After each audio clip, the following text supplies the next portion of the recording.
Tapos sa inyo, hindi para sa akin. Ano ginawa niyo? Binas nila ako ng binas. Sumaba sobrang loob ko. I don't care. I will tell you the truth. Politicians are corrupt in the Philippines.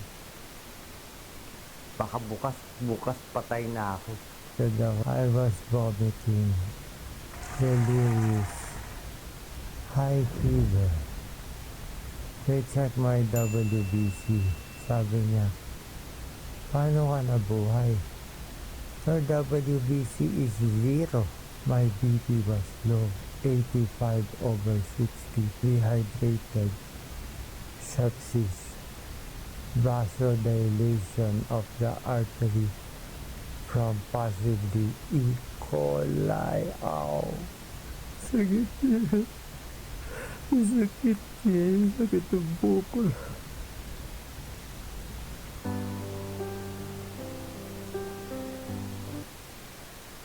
Kamusta po sa mahal kong followers? How are you? Update ko lang po kayo sa condition ko, ha? Walang iyakan muna, buhay pa naman ako. So today, ginagawa ko tong video, September 11, 2024. What time is it? 11 a.m. Okay, 10 a.m.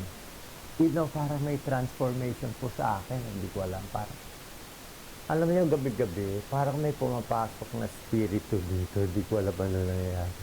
At meron ako mga nakikita. Kwento ko sa inyo. Sabi nga nila, yung mga may cancer patients, I have sarcoma.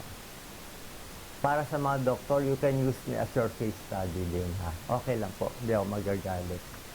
I will allow it. Use Doc Willie on case study. Ganito yan. My diagnosis is sarcoma. One of the most hardest cancer to treat. It is 16 centimeter by 12 centimeter by 13 centimeter hidden inside my abdomen. The cancer situated itself in a very tricky and devious manner. It started from the T10, T11 spine. It grew to 16 centimeters. This sarcoma, it is so destructive. It blocked half of my esophagus. See, it is hard to swallow.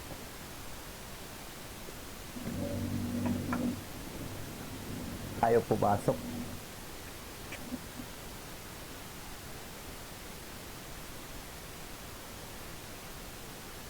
Bukod sa, hindi ko tinatawag na salbahe ang cancer. Sinilak niya yung esophagus ko.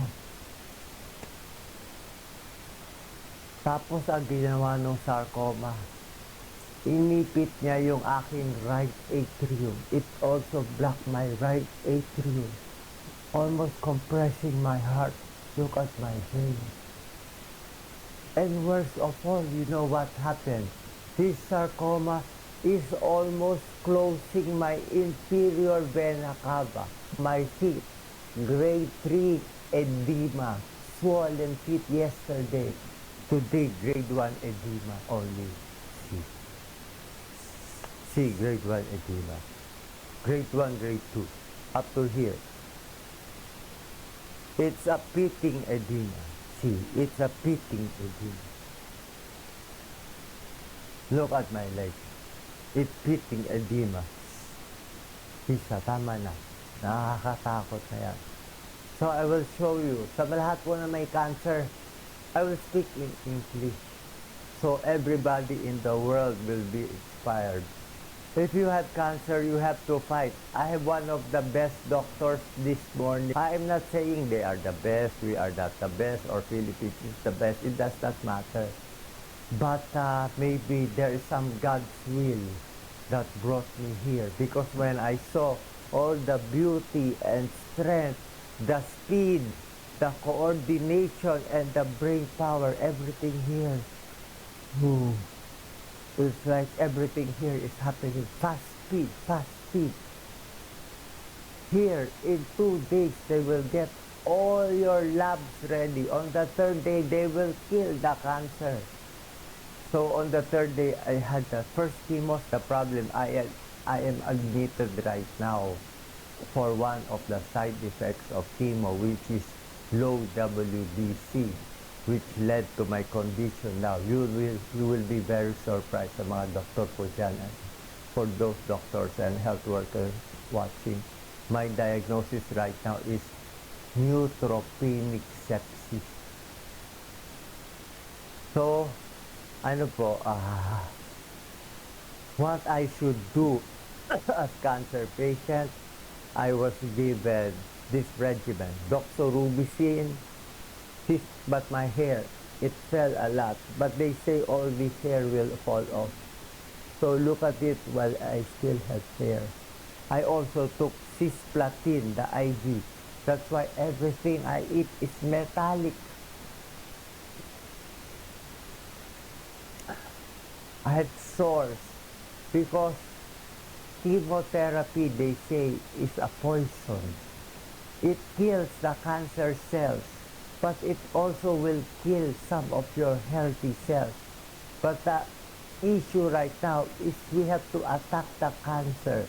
The 16 cm mass, doctor says it is inoperable. Too many blood vessels already attached to it. I thought last week I was dead already. In the Philippines, I do not know if I will live or I will die. This is not about issue about country. Wala po. Parang God's will lang to. So, you judge, you bash, you do. Sa akin lang ha, if you pray for me, I think I will get well. If you keep on bashing me, I think I will die. I think I got all this pain from negative thoughts, negative emotion, from all the hurt, from all the bashing I got from the 2022 vice presidential campaign. I got so many bashing. I just ran for vice president. What did I do wrong? I did not do anything wrong. I love every one of you. I'm doing this for the Philippines. Di ba may kasabihan tayo? Ang mamatay ng dahil sa iyo is the Filipino worth dying for. Gusto ko tumakbo, pero paano ka tatakbo? Sabi ng doktor ko, kailan? Hindi ka na makakahabol. You have no more time. I need 2 to 3 months before they say if I will live or I will die. I was close to death 2, 3, 4, 5 times. I was having visions of war already. They say I was delirious. They say I was insane. I had many mental exams. So ito po, this is what you do. You have cancer patients. You have to try and try, get the best doctor, get the best diagnosis wherever in the world, US, UK, wherever you go. Nahihiya, I'm just ashamed. You know why? Because I'm lucky to have some money and people supporting me. You know my medicines, how expensive? I'm taking meropenem, carbapenem, one of the highest antibiotics. But our countrymen are very poor. They do not have health care. They are just dying there from the corruption of politicians. I'm sorry. Nakita nyo, why is my voice like this? Why is my voice like this? Wala na ako, boss. Na-dry na ako. Paus na ako. The old Doc Willie is gone. The duwag Doc Willie is gone. This is the new Doc Willie. This is the matapang Doc Willie Ong. Kaya pag sabihin nyo duwag at pagtok si Doc Willie, yun yung luma ha. Iba na to. Pasensya na po mga politiko. Masasagasaan ko na kayo ngayon. Anyway pa, ako, pag-asudila ko, mas mali siguro sinabi mo, Doc. Anyway, I'm dying. I don't care anymore. I don't care. I will tell you the truth. politicians are corrupt in the Philippines. Sorry po kaibigan ko kayo lahat. Pasensya na po. Nagkakabisyon na ako kagabi. I asked my doctor, every night I dream there is a black hand trying to attack me. You can say I am crazy, okay lang. I do not have fear anymore. I don't care if you bash or like me anymore. I will tell you the truth. Let me drink a little. So,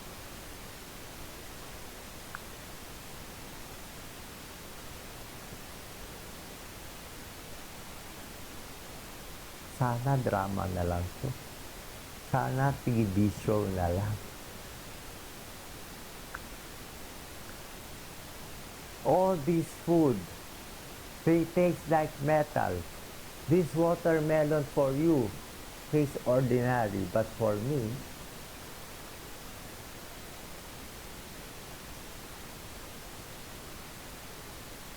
watermelon and dragon fruit for bowel movement.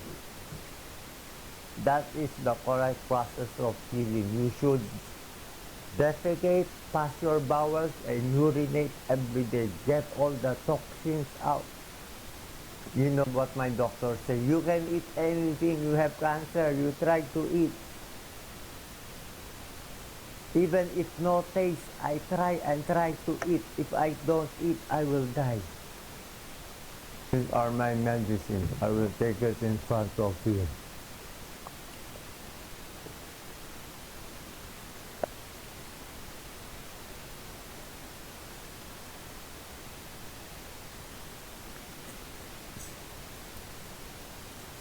My relatives do not want me to make this video, but I said I owe it to the Filipino people to be honest to them. I owe it.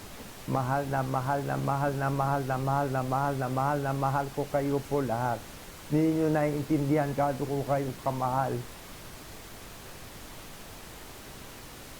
Bawat takbo ko para po sa inyo, hindi para sa akin.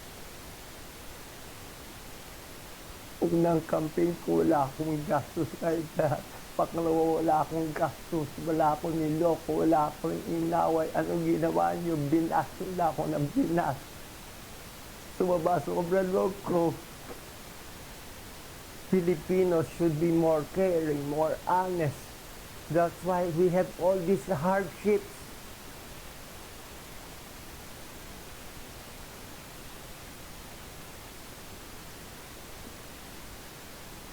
Filipinos love and cherish each other. Pray to the Blessed Virgin Mary. Pray to Padre Pio.